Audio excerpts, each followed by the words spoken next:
Hello, everybody. Glad to be kicking off the 40th season of varsity women's basketball here at Kentucky. So we have a lot of high hopes for the season and looking forward to getting it started. And this exhibition game coming up against Eckerd on Sunday will be our first chance to take the floor at Memorial for... Whose fault was that? Was that mine? Thank you very much. We will just set it down. So it's it's always special to get to play in Memorial Coliseum. We hope we can get some fans out Sunday afternoon and get it kicked off. So we're looking forward to it and be a chance for us to see where we are.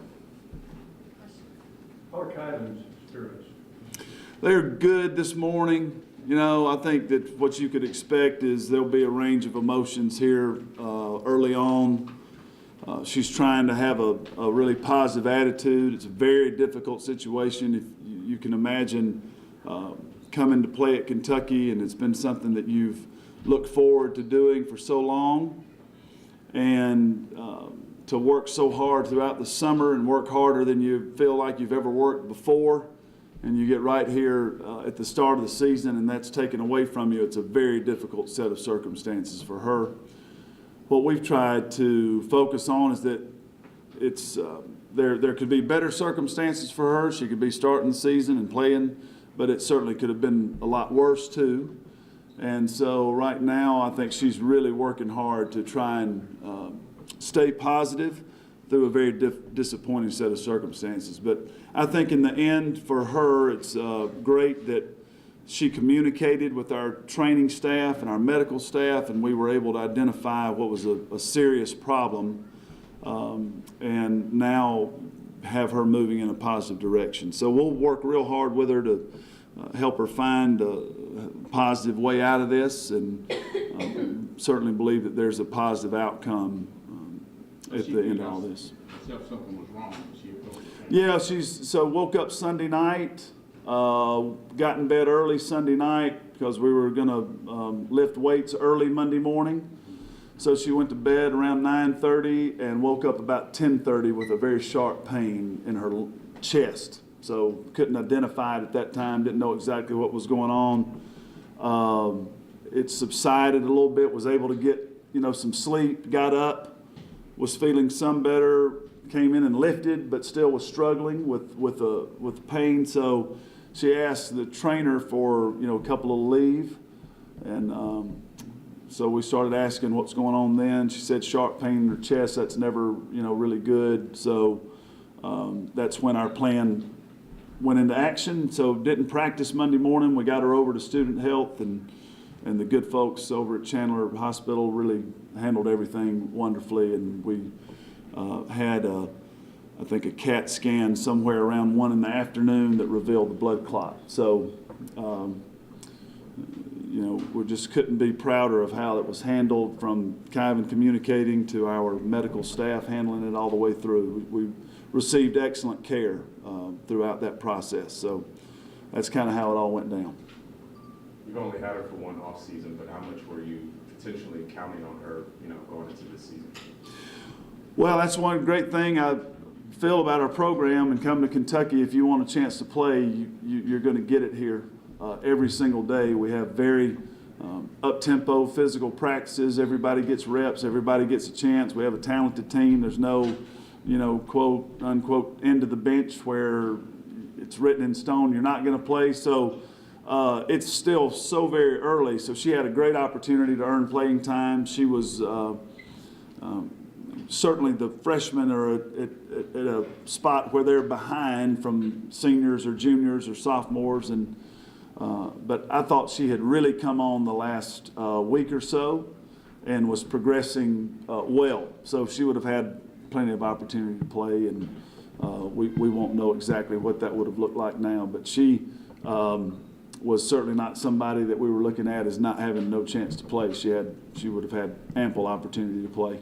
How much of an indication have you seen so far with the team that you're going to be a different team this year in terms of being able to shoot, play, just play more way a scoring type game rather than just. Well, I think for us, we've tried very hard as a coaching staff to put our players in a position to improve in all areas of the game. Because if you think about our success over the last few years, we've done a lot of things well.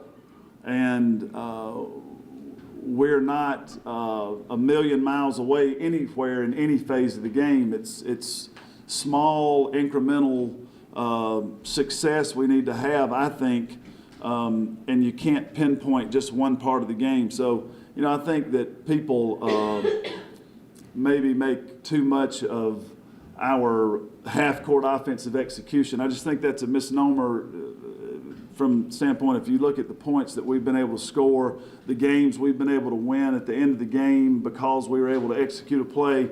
Now, that being said, can our offensive execution get better? It can. So we're working hard on that.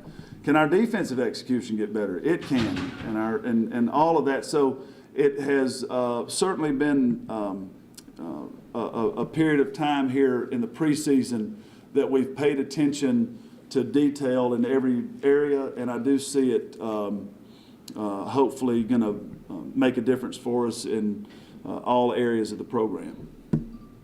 The reason why I asked, because you said at the end of the season last year that you want to be a different team and being able to be better than the half-court offense. Yeah. That's really why I asked the question. Yeah, absolutely, and I think we need to be better in the half court. I think that it's very important that we stay true to our personality and the identity of the program, and not put too much on that part of it, and make sure we're staying strong defensively, and then just with the overall pressure we can put on a team because of the tempo we can use offensively and defensively. So that's something I think we're headed toward doing, and I'm optimistic about our chances.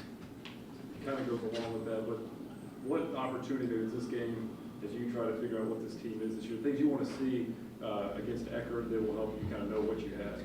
Well, I just think there's value in getting into a game situation and having the officials and the crowd and all the different things that you just are hard to simulate in practice or a scrimmage. And so that's valuable just from game day activity of going through that routine and of checking in and out of a ball game, of late game situations, whatever it may be. Just the value of playing a game is there. And then, there's a lot of talk and about how officiating in college basketball this year is going to be a more strict interpretation, call the game the way the rules are written. So, for instance, the rules are you can touch a player one time to measure up, and then that's it. So there's no second touch. There's no two hands on a ball handler. Those kind of things. You're anxious to see how exactly the game's going to be called, what adjustments you have to make. We've been working really hard on playing defense with our feet and being fundamentally sound in our position and our technique. And so seeing how all those things, how we make those things happen in a game situation are all very valuable. Coach, what do you hope to see from your team? I want us to play 40 minutes of really up-tempo basketball. I want our point guards and all of our players to really, really push the ball on offense and try to go get as many layups as we can in the game and put a lot of pressure on Eckerd in transition. I'd love to see that. And I want to see us play some very tenacious defense without fouling. I think that'll be really what our focus will be. Can we come out and set the tone of what kind of team we want to be? And can we really do that together on Sunday is what I'll be looking for.